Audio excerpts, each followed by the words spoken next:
Look, I already know there's going to be quite a few people already typing in the comment section just based off the title of the video alone, because when you say something like "Stop defending Bungie," there is always a particular group of people in the community that immediately turn into NPCs.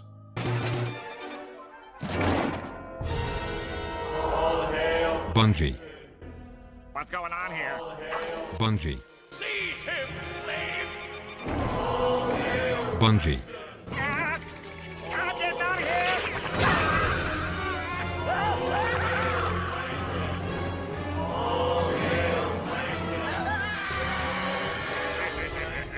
Who can stop me now? It's like a knee-jerk reaction for a lot of these people. And if you love this game, that doesn't mean I think you're one of these blind followers like you're in some kind of cult. So don't get it twisted. Not every fan of Destiny is like this. But there is a very strange cult-like defense force for Bungie. Now, I love the Destiny franchise like many of you, but we gotta start calling a spade when it comes to Bungie and how they handle Destiny. And Destiny 2's most recent hotfix bug is just the latest example that this game is likely a couple bugs away from completely collapsing. And you know, that might sound a bit hyperbolic to say, but I really don't think it's that far off at this point. And I wouldn't say something like that if Bungie's actions proved otherwise. But over the last few years, since Beyond Light really, this game has consistently been breaking more and more with each update. And the bugs have become more serious over time. Which is a bit ironic, considering Bungie's stated goal with Beyond Light's engine rework and removing content was supposed to clean up the spaghetti code and allow for a more stable game, but the exact opposite has been true. The recent hysteria of the hotfix bug that was deleting progress for challenges and titles, and the character deletion bug that has supposedly only ever happened once according to Bungie, you know, these are two of the more extreme examples that have players worried. You know, the API goes down, it's an inconvenience, it's definitely worrying for the future of in-game loadouts, but even though it sucks and it proves that this game is just kind of falling apart, it's not the end of the world. But when it comes to players' progress in Destiny, things they've earned or worked for, titles, challenges, or even their entire characters, these things are much more serious. If problems with these characters' progression is glitching out, that is genuinely a big problem. Now again, it was fixed yesterday morning. They figured it out, provided a statement about what was causing the bugs, and honestly, it tells us nothing really. They just said it's due to new changes they've implemented early. Okay, so they've figured it out temporarily, but what if it keeps happening? Or what if the next time something like this happens, it's even worse and harder to fix, or becomes potentially unfixable? Like I said, the bugs have been more and more extreme as time has gone on since Beyond Light, so something like this isn't out of the realm of reality. And the bugs like this, problems like this, are the cost of Bungie's new philosophy. That being that they prioritize being fast over prioritizing quality. If Bungie gets even a little bit faster, or even just a tiny bit more ambitious, it seems that their whole infrastructure will just collapse because quality assurance is not a priority for them. And it's going to keep biting them in the ass, just like it does every time one of these major bugs crop up. Even with this most recent one, every second that the game was down during this hotfix bug, they're losing money. People aren't spending money in Eververse, some players get upset and give up on the game, maybe this was like the final straw for them and they quit for good. Streamers aren't promoting the game when it's down, YouTube and Twitter is just out covering how bad all of this is. You know, it's nothing but bad news for Bungie and Destiny 2. And it's not about being able to live without the game for 24 hours, I mean, that's more than doable. It's very easy to avoid playing this game once you break the addiction, but the continuous game-breaking bugs are getting to a concerning level. Again, it's not about the game being offline for a day. It's about, will this game even function in the future? Will these bugs get worse and continue? Is it worth $100 a year to play this game if things like this keep happening?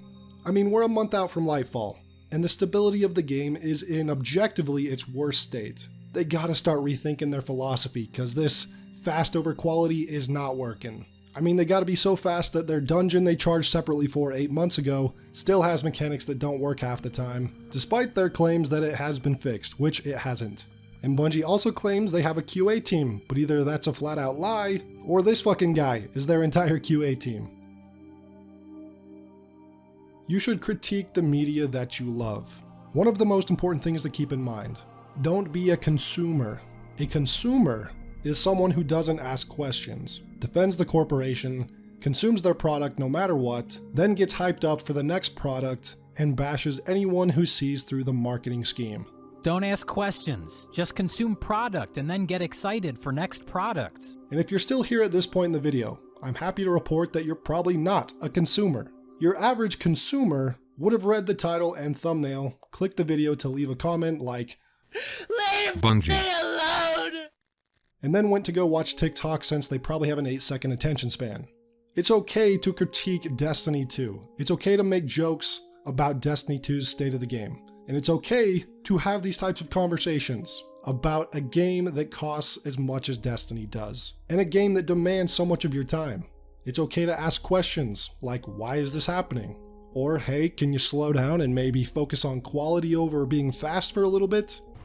Why are you the way that you are? Honestly, every time I try to do something fun or exciting, you make it not that way. So I made the mistake of going on Twitter during the midst of this server downtime to see what was going on, and Mistakes were made. So anyways, I was on Twitter trying to get caught up on what happened and what was going on surrounding the issue, and the number of people defending Bungie on this recent hotfix bug is unsurprisingly very high. Defending billion-dollar corporations is what Twitter users do best, of course. And they're saying the usual stuff like, oh, game dev is so hard and they're trying their best, stop crying, the game is fine, I don't need your negativity, the game is free to play, bugs are expected.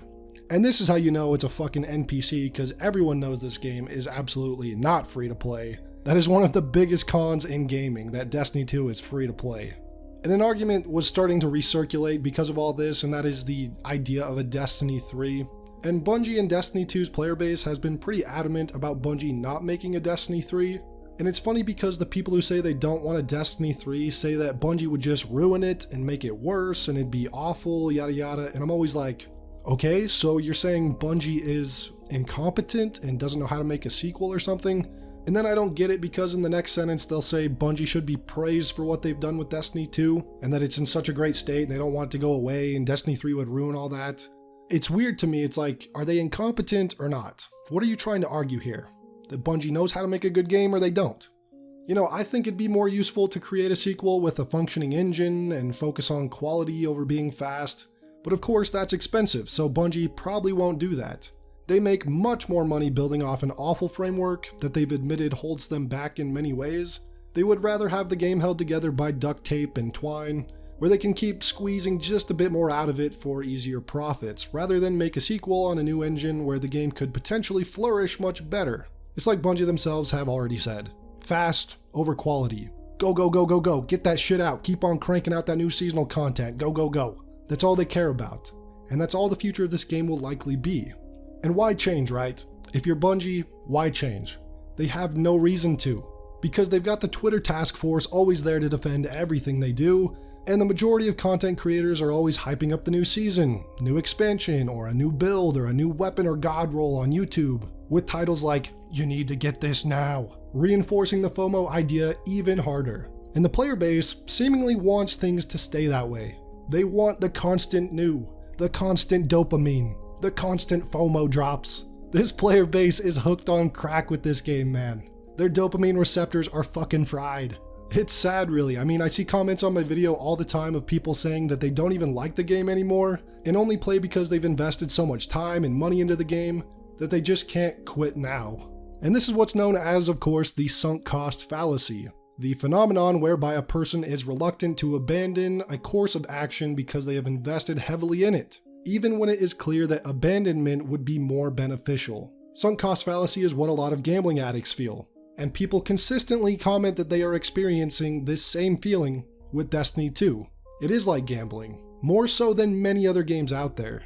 And if you want Destiny 2 to change, if you've noticed Bungie's over-monetization, lack of quality, lack of testing, lack of care, then vote with your wallets. If you want to enjoy gaming again, and you're not right now, then you gotta stop playing Destiny 2, aka your second job. There's so many games out there more worthy of your time. I mean, go give Bloodborne a try. It's got better gameplay, bosses, build crafting, weapons, and lore than Destiny by a mile. You can break the addiction, guys. I believe in you. That's all I got for this video. I'll see you guys in the next one.